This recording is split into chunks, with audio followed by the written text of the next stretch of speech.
Okay, so I want to tell a little story about this guy I used to know named Amaral, Stephen Amaral. Happened to be one of my first sergeants in the army. He was my first sergeant when I was in Iraq and after. A little bit before and then after Iraq. And I know people that despise this guy. They just hated his guts, including one of my buddies, Pembleton, which I'll get into in another story. Pembleton still hates this guy like 10 years later. But I liked him. I thought he was cool. He was one of the funniest people I ever met, maybe in my life. Definitely in the army. And I guess he liked me too, because I never got in any trouble when he was my first sergeant. The worst I ever got was a counseling statement. No Article 15s, nothing, right? And this guy hated his wife, soon to be ex wife, to the point where he would talk shit about her and call her names in formation while he's giving us briefings. I swear to God, he'd really do this. So we'd be in formation, he'd giving us some kind of briefing. Like, okay, guys, on the agenda, on the schedule for today, is we gotta go over to the motor pool after lunch. Gotta lube and clean our guns, clean our artillery pieces. My wife's a fucking whore. I swear, just like that. Next day, okay, guys, it's supposed to be very hot out today. High 80s, low 90s, humid. Make sure you guys drink plenty of fluids. We don't need any hot weather injuries, okay? My wife's a slut. Did I tell you guys that today? I fucking hate that bitch. We're like, holy shit. God damn it, you hate this woman. What did she do to you? I was never sure. I was afraid to ask. But apparently she was pretty terrible for him to do that shit. And she was also terrible enough that guys could basically catcall her publicly, and he didn't give a fuck. Including me, right? Yeah, the legend of Levy. Like the only guy to ever catcall a first sergeant's wife, have her hear it, and get away with it. I swear to God, we're in formation one day. He's not even our first sergeant yet at this point. He's still just a platoon sergeant in our battalion. But he's about to become our first sergeant. This is his swearing in, right? Where he gets sworn in as our first sergeant. His swearing in ceremony. And I see this lady walk by, and she's this banging hot blonde MILF, right? Oh, she was gorgeous. And she was wearing these skin tight booty jeans. You usually see like 40-something-year-old women wearing tight jeans like that. But these tight, booty hugging jeans. Her ass looked incredible. And I don't know, it just came out. I couldn't help it. And I was like, damn!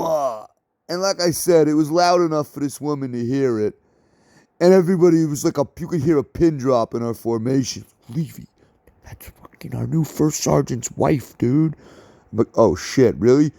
Yeah, you idiot. You didn't know that's Admiral's wife? You've never seen her around the unit? I'm like, no. Oh God, Levy. I hope you don't die today. Nice knowing you, kid. I'm like, oh God. Maybe nice knowing you too. I didn't know him that well. I didn't know about any of this shit. And apparently when Amaral found out, he just started laughing. Like, whatever. I'm divorcing this bitch anyways. Say whatever you want about her. Go fuck her. I don't care. As long as she take her off my hands, please. And oh, I remember this one time. It was like the dead of winter. And we're in formation. And he's like, telling us how cold he thinks it is. He's like, God damn it, it's cold outside, guys. It is really fucking cold. It's so cold, I gotta stick my dick in my wife's mouth just to keep fucking warm. And we're like, oh my God. Are you fucking Jesus Christ? Oh. And, yeah, this guy was just unbelievable, right? I thought he was a pretty good first sergeant. Besides letting me get away with murder, he didn't seem that bad to me, right? From what I could see from my level and my point of view. Pretty good leader in Iraq, like whatever. And he'd go out on patrols. He would definitely walk the walk. He'd talk the talk, like everything. Unfortunately, we had a little, well, I shouldn't even call it an incident. That's kind of insulting. We had a soldier in our battery, and this is like a serious part now. His name was Anderson, Brushan Anderson. Google his name to this day, it'll pop right up. And Anderson, unfortunately, after being constantly harassed and fucked with 24/7 for all of our deployment, first couple of months, on New Year's Day 2010, he took his M4, went in a porta potty, and shot himself in the head and committed suicide. Yeah, he blew his own brains out. And Amaral, didn't directly fuck with him. He's first sergeant, right? There's a few levels between him and Anderson. But he pretty much told his NCOs and everyone else, like, just fuck with this guy and make his life miserable because he's a shitbag and I don't like him. And they did all kinds of fucked up shit to this guy. They made him build huge walls of sandbags, which if you've ever done that, it's horrible. It's like torture. And that's filling sandbags with like 20 other guys helping you. They made him do this by himself. He'd fill it up. They make him dump the sand out and do it over. I mean, I'm talking like all night. And they told him he's dirty. He smelled. They made him walk around our fob with a garbage bag over him to signify he was a dirty guy. And then after making him do the sandbags again on like, New Year's Eve, next morning he went and killed himself. And they originally tried to cover it up. In fact, Doyle, if you've heard those stories, was actually the main whistleblower. He blew the whistle on Amaral. That guy smoked Devos. You heard my computer story, my dirty laptop story. And they ended up getting in a shitload of trouble. It didn't necessarily end their careers, but for all intents and purposes, they pretty much were just playing out the string. Like, Amaral pretty much had no chance to make Sergeant Major at this point. Devos, that ended his chances to make E8, First Sergeant, because he was an E7 Sergeant First Class. And yeah, this ended up in like the Stars and Stripes, which is like the New York Times for the Army. And you end up in the Stars and Stripes, and the whole military world is going to know about you and what you did. Now, I don't blame Amaral.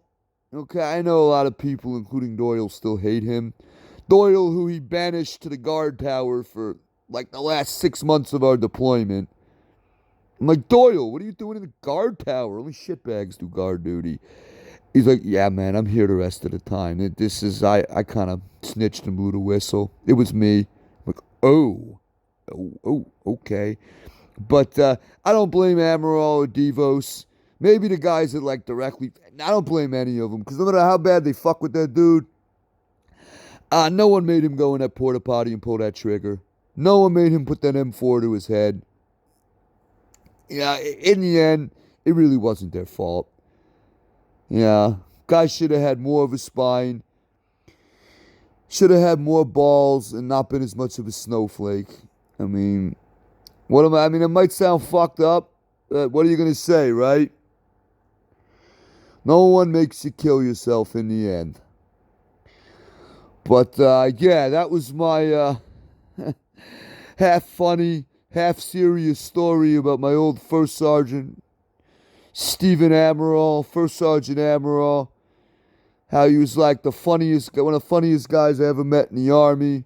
How he hated his wife and called her a whore all the time. To the point where I fucking catcalled at her walking by in tight jeans, and he didn't give a fuck.